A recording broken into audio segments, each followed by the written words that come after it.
I am your host, Nicole Will, and we're so happy you're here as we navigate the world with your aging loved one. We are here to come alongside older adults, family members, and the senior living community as we explore the world of aging and elder care with helpful resources, informative interviews, and approachable conversation. We get to do this together, so join us on our journey, and this is the willGather podcast. Today I have with me Sue Ryan, best-selling author of the book Our Journey of Love: 5 Steps to Navigate Your Caregiving Journey. For the past 35 years, she has been helping many individuals, from entrepreneurs to business leaders, serving more than 700 organizations of all sizes and in many different industries, successfully navigate transition, as well as navigating her own journey as a non-professional caregiving support for her family and loved ones. When her caregiving journey first began, she frequently felt overwhelmed, frustrated, and just faced with the unknown, not knowing what to do, and she has learned so much. She now helps caregivers feel supported and balanced throughout all of their transitions on their caregiving journey. Sue so graciously shares with us about how the role of caregiver impacts us, the caregiver's journey and what that looks like. How do we prepare for this? The importance of understanding ourselves so we can care best for others, giving ourselves permission to be who we are as a caregiver, identifying the correct emotion for the experience, how staying confident and balanced allows us to make wise choices, the grace of grief. How do we process through grief in a healthy way? This can be an empowering time for us when we realize we can recreate who we are, how we can be encouraged, and where we can go to navigate all of this, as caregiving is really one big transition. Here is my interview with Sue Ryan. Welcome, Sue. I'm so happy we have the opportunity to meet today and share more about the incredible message that you bring to us and others. I think it's just so meaningful, and I'm so excited everybody gets to hear you today. Thank you. Thank you so much for giving me a platform to share my messages with your community. I've learned them over many years of experiences, and I feel like there are things that were given for me to experience so I could share them. So I appreciate the opportunity to share them. Absolutely. Can you tell us a little bit more about that, your background, and what inspired you to then want to share all that you've learned with this community? My family caregiving, non-professional, unpaid caregiving journey began getting now close to 40 years ago. And when it first began, dementia, neurocognitive disorders really weren't talked about. There wasn't an internet. There weren't support groups. You couldn't find anything in the phone book. There wasn't much in the library. And so my first few experiences, and I've been on 11 of them with family and loved ones, my first few experiences were just brutal. Yeah. And we didn't know what we didn't know. What we would try one day worked and the next day it didn't. And so I would say, I talk about being an emotional roller coaster, and we often feel blindfolded. And yet over the years, as there was more awareness, more acceptance, communities began, the internet began having information, and I learned more because this journey kept being brought to me. I wasn't seeking it out, it was being brought to me. And I was like, okay, well, this is for me to have. What I recognized is that I don't want anyone to have the kind of experience I had in the beginning. I want to make it easier for people to learn. I want to make it a more positive journey for them. And I feel like because I kept being brought into this, there was purpose for me in having this. And part of it is to share with other people. And so that's really the background of it. 3 of my family members who I've cared for included my grandmother and my daddy, and now my husband.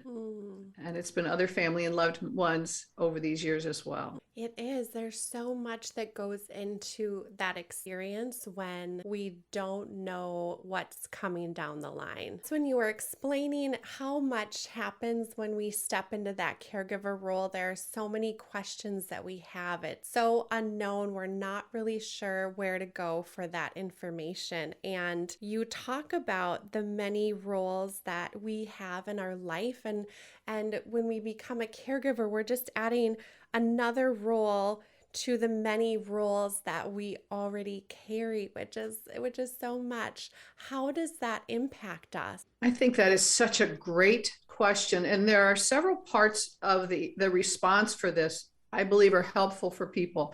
The first one is whenever we started something new and we picked up another role, we became a spouse, we became a parent, we became a professional, we started working in a sport, or we volunteered at church. Whenever we did that, there was a learning curve. And we began and we didn't know what it was we didn't know. And yet we were surrounded by people, many of whom wanted to pour in their experience to us to help us. And so when we look at adding the role of non-professional caregiving support to our lives, one of the things we have access to is the realization that just like any other role we've added into our lives, we're going to be surrounded. We may not know who all the people are yet, but we're going to be surrounded by people who are there with us and who are there for us. One of the things that's so important in that for us is that we have permission not to be all of the responsibilities of the role. We don't have to be expert in everything. When we receive that diagnosis and we're sitting there and it throws us off balance, we immediately want a PhD in the diagnosis, and we want a PhD in being a caregiver. And we feel that it's our obligation, our responsibility to be the primary caregiver, to do everything.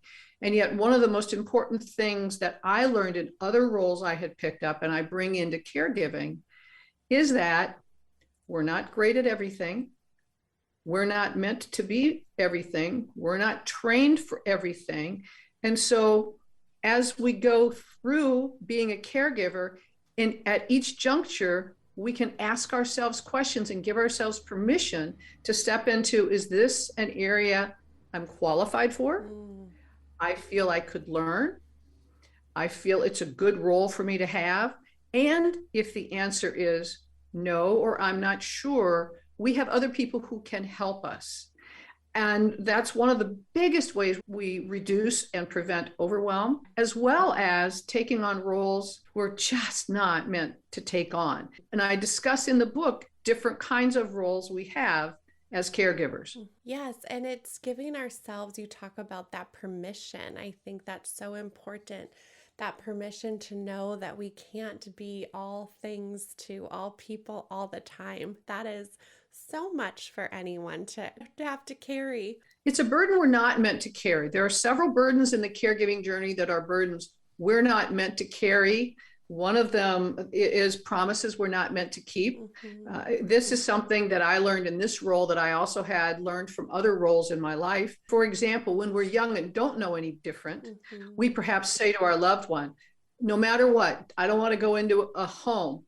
Don't let me leave. If anything happens, I want to stay at home. And we're young and naive and in love, and we think, okay, well, that's good. That's what I'm going to do. And we live with that. And then there comes a point in time in our lives and in our roles as caregivers where really that's a promise we're not meant to keep. We had no idea what it would entail. We're not the most qualified. And actually doing some of the roles that we might be doing might harm us and take us out of safety and put us in danger. And so part of what we want to make sure we do is give ourselves permission to continuously be checking in and to be open and to be exploring and not take on roles we're not meant to take on or keep promises we're not meant to keep. You talk about the caregiver's journey, and we will go through that. People really just have to read your book, The Our Journey of Love, the 5 steps to navigate your caregiving journey. So we'll direct everyone where to find that at the end of our conversation today. We're going to specifically focus on the journey begins with me and the grace of grief. I feel like, with the time that we have today, those are so important and can start us thinking about how we can work through all of these situations that we're going through. And we know there are certain markers to look for in our loved one and can generally anticipate that they need support, and that we know, okay, we're going to step in that caregiver role at some point. How do we prepare for this? What can we look for as we know this might be coming down the line? Yes, and that's a great question. To frame my response and the conversation about the caregiver's journey, I'm going to share one quick little background. The first thing that I did when I was sharing the stories and the strategies of my caregiving journey was to write the book, 5 Steps to Navigate Your Caregiving Journey. And it really talked a lot about the messy middle when we're right in the middle of the caregiving journey. And yet the more that I spoke with people and shared information, the more I was asked about all of the phases of the journey from the beginning through moving forward after our journey has ended, and recognize that because I've been on this journey so many times, that it was valuable to bring out these other steps. So when you talk about the caregiver's primer, and then the journey begins with me, and also moving forward, those are other phases of it. And so in direct response to your question, there are several things we can do in the awareness and the preparation. And one of them is to check in with ourselves and check in with those around us. For example, when my husband was transitioning in the beginning, before he was formally diagnosed, I have a lens of him because I would see him as a husband, as a partner, and things, but I didn't see him at work. And I was having a conversation with someone at work, and they asked me a question. They had said, "Did you notice?" And they asked me some questions, and I said, "No, I hadn't noticed that."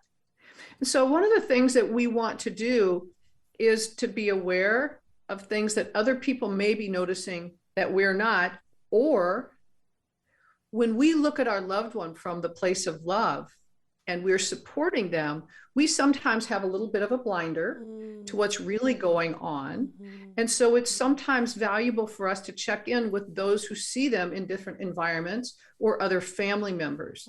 So part of the journey is being aware of things that are out of the ordinary and just checking in with them. It's not overreacting to everything we see. It's easy for us to go, "Oh my gosh, I couldn't find my keys. Does that mean something's wrong with me?" It's more the awareness of it. And when we have conversations, well, mom doesn't have us over as much, and when we see her, the refrigerator is usually empty, and she's not being able to do these sorts of things. So they're leaving little, what I call breadcrumbs.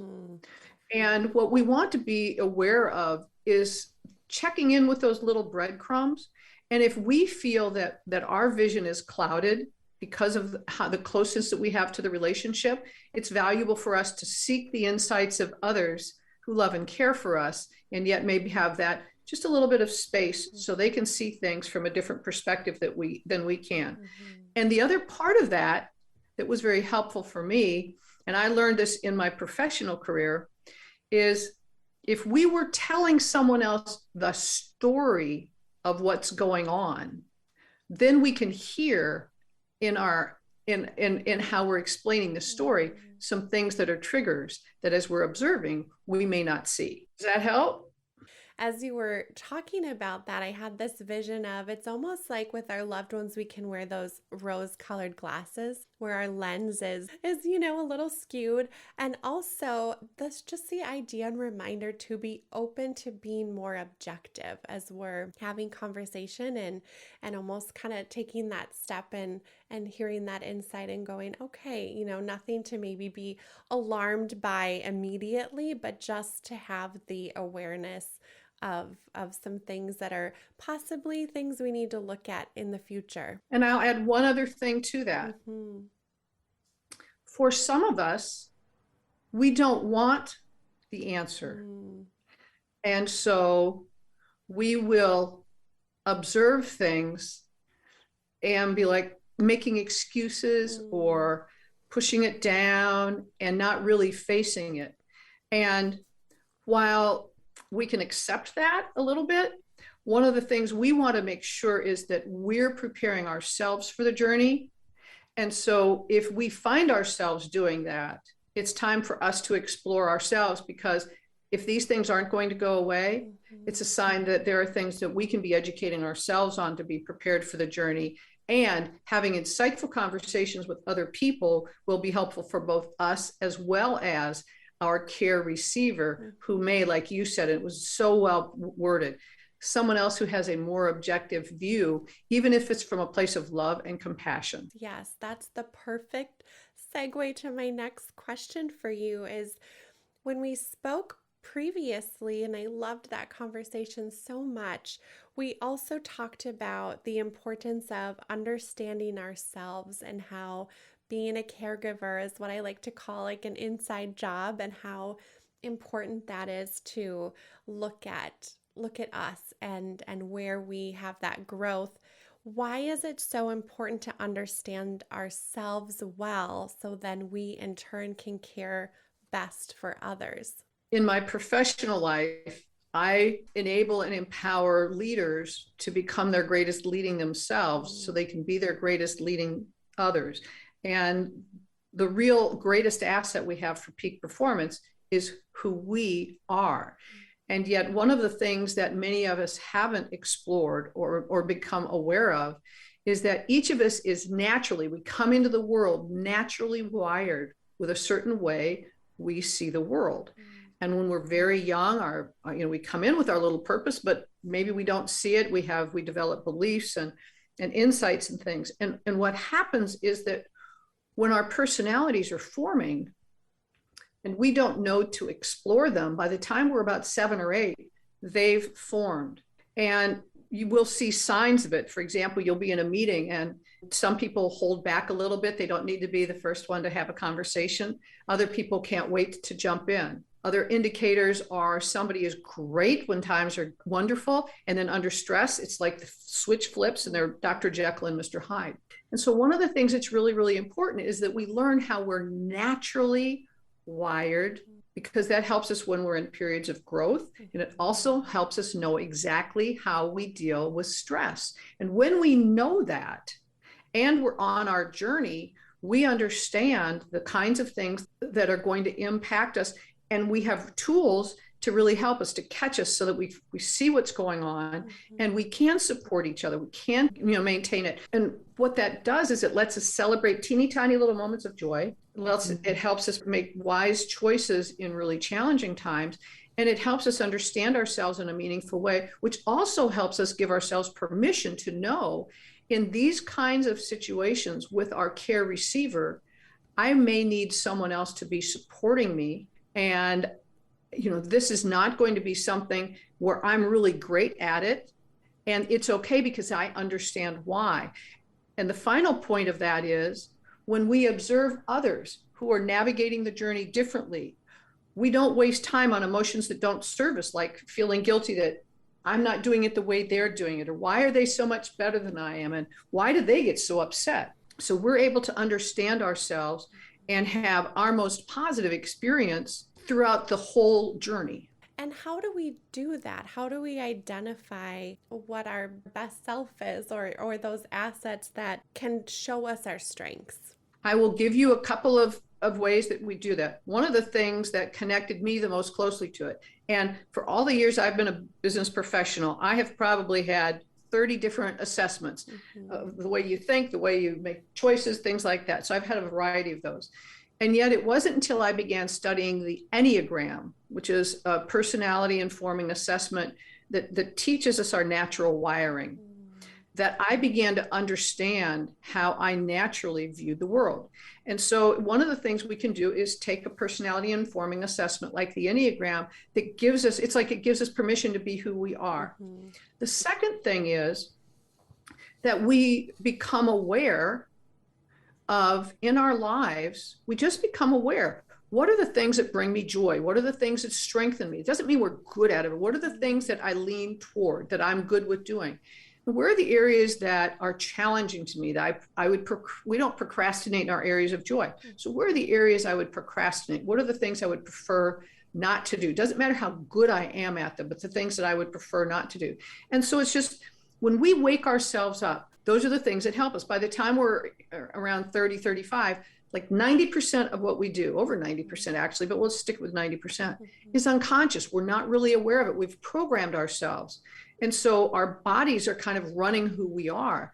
And so if we just pause and say, wow, how do I observe myself in this experience? And we become aware of it. It's again, another touch point to give ourselves permission to understand the areas as caregivers where we're going to be more capable and more qualified to provide care. And then areas where it will be valuable for us to learn about how we deal with stress and to get support in areas where we are not qualified. And we don't have to be, but we can understand why, so we're not wasting time on emotions that don't serve us. Yes. Does that make sense? Is that helpful? Absolutely, it does. When you talked about how, what are we motivated to do, that there's going to be that motivation behind our skill set. And that helps so much because then we are looking forward to that. We know we're capable. You build that confidence. And I think in turn builds that self-esteem when we feel like we are empowered to move forward in the things that serve us best. You also talk about a term which I love when you had mentioned this, the massive acceptance, radical presence. Can you expand on that? Yes. So my daddy, my hero, was diagnosed with a type of dementia. My entire life, my dad said, I want to keep you from getting into anything I can't get you out of. I want to teach you how to think. So when I'm not here, you'll know what to do. He focused on teaching me ways to stay safe, how to think through problems, how to think through situations I was going through. And so one evening when I was caring for him, when we were sitting outside on the lanai, it was dusk and the lanai was at the top of a hill and it had this Florida Bermuda grass that is like glass. So he all of a sudden jumps up and says, time to walk the dog. And he's taking the dog out this little side door, which is onto the Bermuda grass, down a sloping hill, and it's dusk. And I'm thinking, well, yeah, Daddy's got dementia. However, my whole life he taught me to be safe. The other door goes out onto a paved concrete path, and that's the safe way to. So, Daddy, let's go this way. Walk the dog. He's got dementia. That's all he knows. Walk the dog. So he's going this way. I'm trying to go this way. I'm getting upset. Daddy's getting upset. The dog's getting upset. So he's going to go out that way. So I finally go out with him, but now I'm worried he's going to fall, break. What happens if he breaks his ankle? What happens if the dog trips him? All these other things. So I'm so focused on all these other things, and I've accepted he's got dementia, but I'm not so fully present in the moment.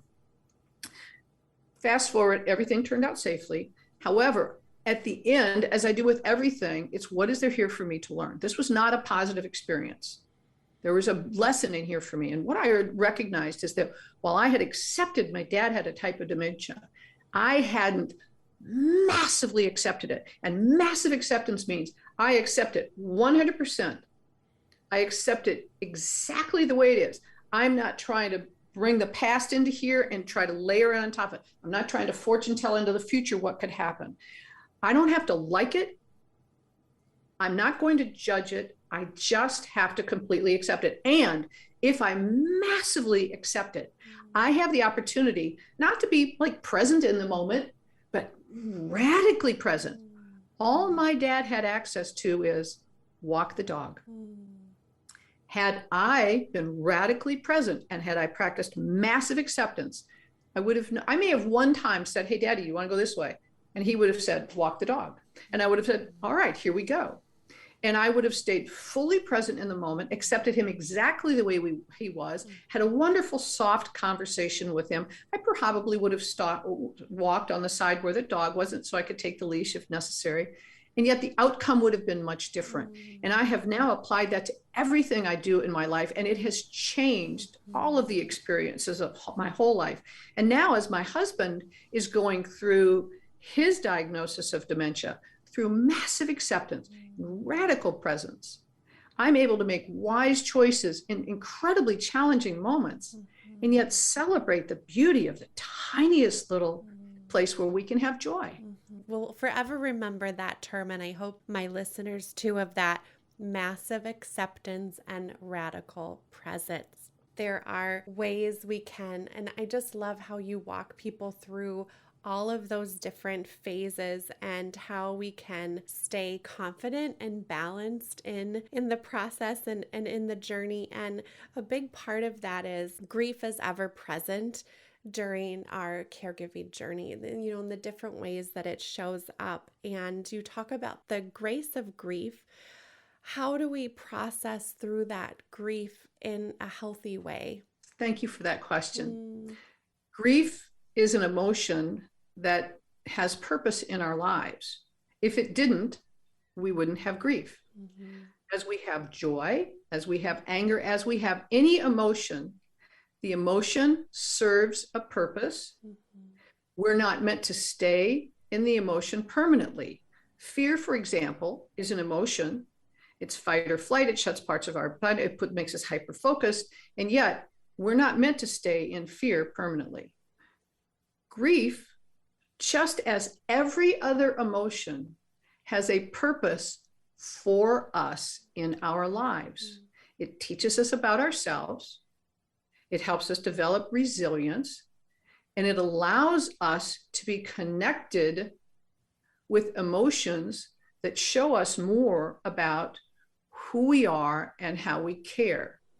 When I talk about the grace of grief, it's accepting and allowing the presence of grief in the moments, because there's grief from the time before the diagnosis into the diagnosis, when we are talking with other family members, when we're visiting with other people, when we're seeing the transition, when we're seeing in us things that we're going through. When we have the grace of grief, we give ourselves, and again, it's permission to experience those emotions instead of feeling like, well, I shouldn't have that, or I have to get through it, or the frustration of, I don't know how to get through it.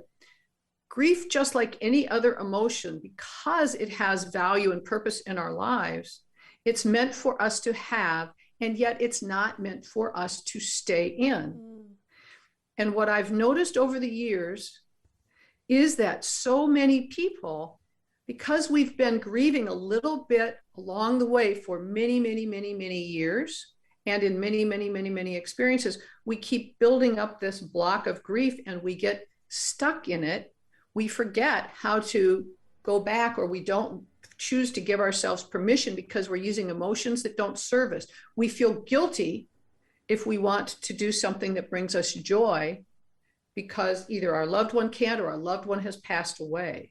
And so the grace of grief is allowing us to have a healthy relationship with grief in our lives, own the process, learn from it, allow it to be ours, and yet give us the grace to also look past where we are and how to move forward in our lives, because we are meant to thrive in our lives. And so grief is a season just like anything else. You shifted my perspective when you had said grief is for us, that it grows us.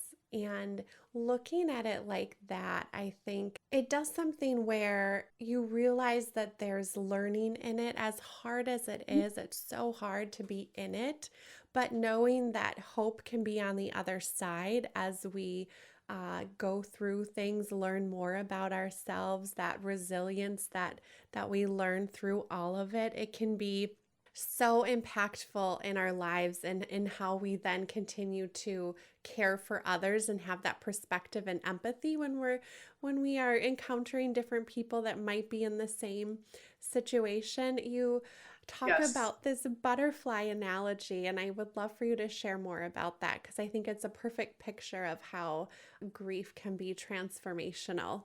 Butterflies, when the caterpillar goes into the cocoon and it's going through the metamorphosis, one of the things that's so important for it to do is, as it starts to come from the cocoon, is to push through. And it's quite a struggle to push through. You can see YouTube videos, you can watch it. And so it has to push and push and push through. And periodically people will see that and think, oh, I'm going to make it easier for the butterfly. I don't want it to have to struggle. I'm going to open up the little hole so they can just zip right through and then off they can fly. And yet when they open the hole a little bit more, the butterfly goes through, falls down and dies. The reason is the struggle is what builds the strength in their wings. It's the final part of their journey of metamorphosis. And so when we are going through the metamorphosis, if you want to look at it, of grief, it is teaching us through struggle to develop resilience, to become stronger, to have the purpose of grief in our lives become clear to us so that we can move forward. One of the things I have found is helpful is that there are some people, when they first hear that, they can't relate to that as it deals with grief. And yet, if you look at other areas of your life, you could perhaps use the example of, when was a time you were really frustrated? And yet when you pushed through it and you made it through, you felt, great, I did it. Or you were working really, really hard to achieve something. And there was a lot of late nights, it was a lot of work, there were a lot of different emotions associated with it. And yet when you went through and you reflected back on it, you saw all the things you had gotten from it. And so sometimes when people can't begin with accepting that from the relationship of grief, if you can practice it on something else in your life with a different emotion, you can recognize that just like those, pushing through is also valuable with grief. Thank you for that.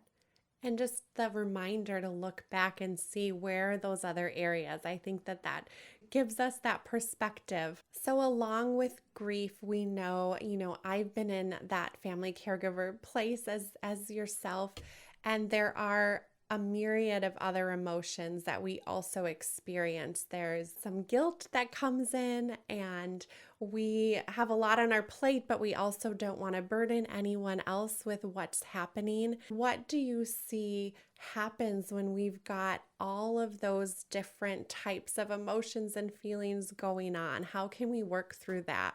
It's such a great question. One of the things I learned for myself, physician heal thyself, one of the things I learned for myself, and I've observed so many times, are that we begin our role as a caregiver and we're like, I can handle this, I can deal with this, I'll do this, I'm meant to do this. They've got the diagnosis, I'm the primary caregiver, I'm the one that's responsible for it.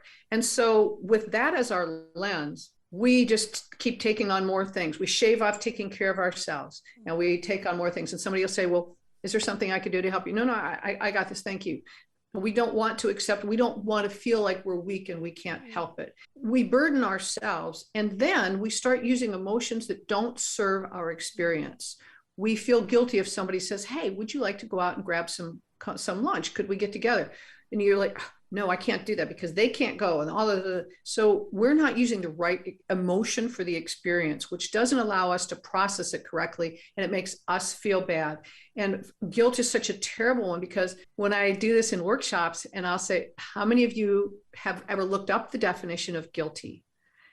Is that the right emotion for it? While you may feel sad that your loved one couldn't enjoy it, guilt means you're taking ownership of something you've done wrong. You haven't done anything wrong. And so I encourage people to connect with the correct emotion for the experience they're going through. Another thing they do is they apologize. When we're very young, before we've learned discernment, and we do something incorrectly, our parents, out of love and safety and all these things, say, apologize, say, I'm sorry. And we don't really know why we're saying it. And then as we get older, when there's some kind of a bad news, we apologize, which means we're taking ownership of having done something wrong. As we're caregivers, and there's so many emotions going on, just step back. And again, it's to raised to your level of awareness and consciousness, what is the correct comment, the correct emotion for the experience to help us have the best possible experience? That's huge. That was like an aha for me when you talked about the word guilt and what it actually means. Because more often than not, we are not doing something wrong, and identifying that, oh my gosh, thank you. Wow. I You're welcome. hope that that is a burden lifted for people as they're listening. Wow.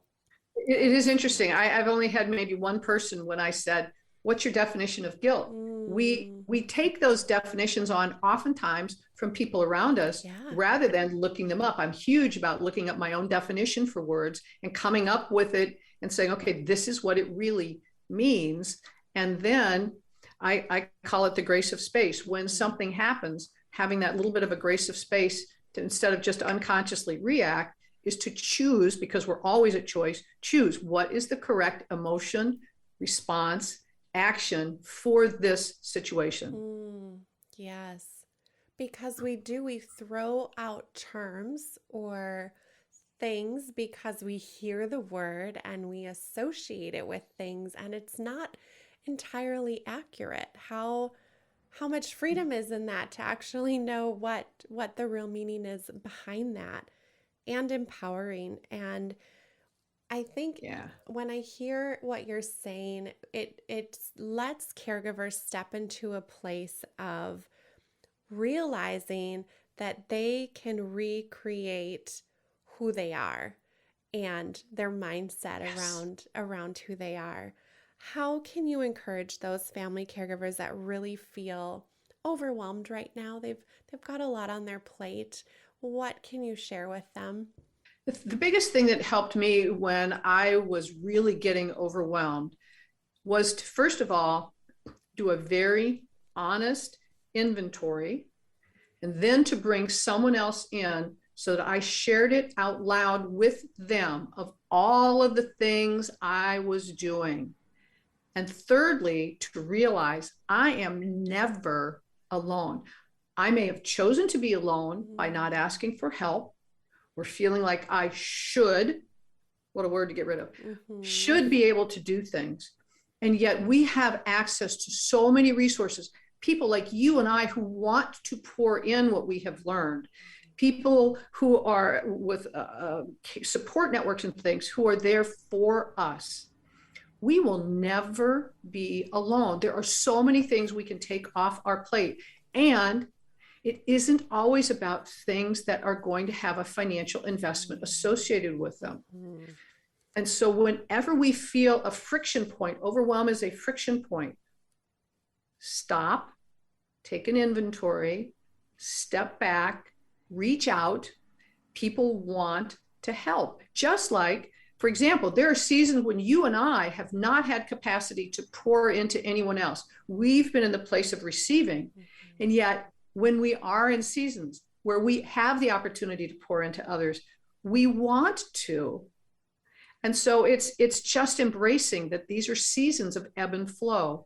And the power of choice, that distinction that we do have choice to decide what we call in and where we look for support. And I love that. It's that whole idea of that life isn't happening to us, but that Mm-mm. we can make choice in how we move through it. Yes, change is happening for us, Mm-hmm. not to us. Mm-hmm. We may not like all the things that are going on with change.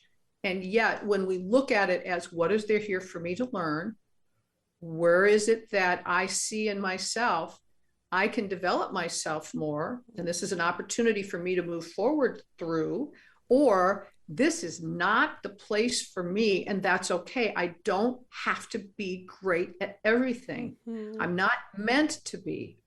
Yes, yes. I have a really good friend in my life who taught me, when I would have a challenge or something would come up, or whether it was a conflict, and I would be sharing about it, probably venting in all honesty. And she would question me and say, "What is this teaching you?" And it was reframing my complaint probably to where then I looked and I said, okay, actually, it's teaching me to have a good boundary, or it's teaching me that I need to be more, encouraging, or whatever it was. And that helped really shift that perspective for me on, as hard as this is, as challenges do come, as life can throw a lot of curveballs. If we can have that opportunity to ask ourselves some of those questions, I just love that. Yes. And I'll say there's one other thing I encourage people to do that is not always something people have access to because we've done it for so long. So many of us have learned to judge ourselves, and we rarely judge ourselves with joy and congratulations and seeing all the positive things we're doing. We tend to judge ourselves from a place of negativity or from places where other people have judged us and we've accepted that as our truth, even if it's not. I so encourage people, don't judge yourself. Don't judge the experience. Be the observer of it. What is there here for me to learn? We don't have to like it. We don't need to waste emotions that don't serve us through judging the experience or ourselves. You're just such a bright light for people that feel like they might be a little bit lost. And I would love for people to reach out to you and learn more about what you do. Can you tell us, okay, so how are you supporting those family caregivers? What are you up to? Where can we learn more? Thank you for asking that. I do individual and family and group coaching. I give workshops. As you can see, I'm a speaker. I speak to organizations and associations and in groups and love to share the messages. I've created an online course, and I've written the book, Our Journey of Love, 5 Steps to Navigate Your Caregiving Journey, which is available on Amazon. And I'm also creating the books of the Caregiver's Journey as we speak right now. My website is sueryan.solutions, and my email is sue@sueryan.solutions. And so I will share in any ways I can for anybody I possibly can to help lift them up and support them through their journey. Because as I say, we're all in this together. We are all in this together. Thank you so much. I've learned so much, even more. I mean, I thought our first conversation was so amazing, but I just keep learning more from you, and I'm so thankful that you're here. Thank you for the time today. It means so much. Thank you for allowing me to share, and I appreciate it. And thank you for all you're doing to support our community. It makes a difference, and it's very, very helpful. So I look forward to us having more conversations in the future. I do too. Thank you, Sue. Thank you for listening today. If you enjoyed our episode, please subscribe and give us 5 stars. In all honesty, we'd love to hear from you. Thank you so much for listening to our episode.